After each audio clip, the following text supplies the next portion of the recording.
भगवान श्री कृष्ण के 56 भोग में कौन कौन से व्यंजन शामिल हैं? भाद्रपद मास की कृष्ण पक्ष की अष्टमी तिथि को भगवान विष्णु ने ब्रज में कृष्ण रूप में अवतार लिया था। ब्रज में हर तरफ नंद के आनंद भयो जय कन्हैया लाल की का संगीत सुनाई देता है। पूरे देश में धूमधाम से मनाया जाने वाला पर्व पर हर साल भक्त उपवास रखते हैं और घरों में तरह तरह के व्यंजन बनाए जाते हैं। मंदिरों में जन्माष्टमी की तैयारी एक हफ्ते पहले से शुरू हो जाती है। मध्य रात्रि में जन्म के बाद भगवान को नई पोशाक पहनाई जाती है और मक्खन मिश्री के साथ 56 भोग लगाया जाता है। 56 भोग में 56 अलग अलग तरह के व्यंजन होते हैं जो जन्माष्टमी पर भगवान कृष्ण को अर्पित करने की सदियों से परंपरा चली आ रही है। आइए जानते हैं कि आखिर भगवान को 56 भोग लगाने के पीछे की कहानी क्या है। पहली कहानी में इंद्र के प्रकोप से ब्रजवासियों को बचाने के लिए भगवान श्री कृष्ण ने गोवर्धन पर्वत उठाया था। तब उन्हें लगातार 7 दिन भूखा रहना पड़ा था। इसके बाद उन्हें 7 दिनों और 8 पहर के हिसाब से 56 व्यंजन खिलाए गए थे। माना जाता है तभी से ये 56 भोग परंपरा की शुरुआत हुई।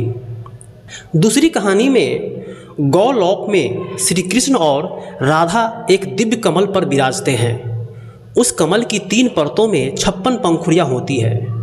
प्रत्येक पंखुड़ी पर एक प्रमुख सखी और बीच में भगवान विराजते हैं, इसलिए 56 भोग लगाया जाता है।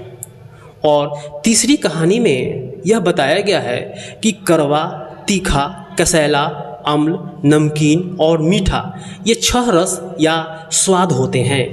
इन 6 रसों के मेल से अधिकतम 56 प्रकार के खाने योग्य व्यंजन बनाए जा सकते हैं।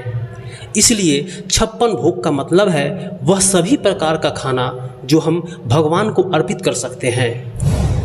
56 भोग में शामिल व्यंजनों के नाम इस प्रकार हैं: भात, दाल, चटनी, कढ़ी, साग की कढ़ी, सिखरिनी, अवलेह, बाटी, मुरब्बा, त्रिकोण, बटक, मठरी, फेनिका, पूरी, खजला, घेवर, मालपुआ, चोला, जलेबी, मेसू, रसगुल्ला, चंद्रकला, महारायता, स्थूली, लौंगपुरी, खुरमा, दलिया, पारीखा, सौंफ युक्त, दगी रूप, लड्डू, साग, अचार, मोठ, खीर, दही, गोघृत, मक्खन, मलाई, कुपिका, पापड़, सीरा, लस्सी, शरबत, मोहन, सुपारी, इलायची, फल, तांबुल, मोहन भोग,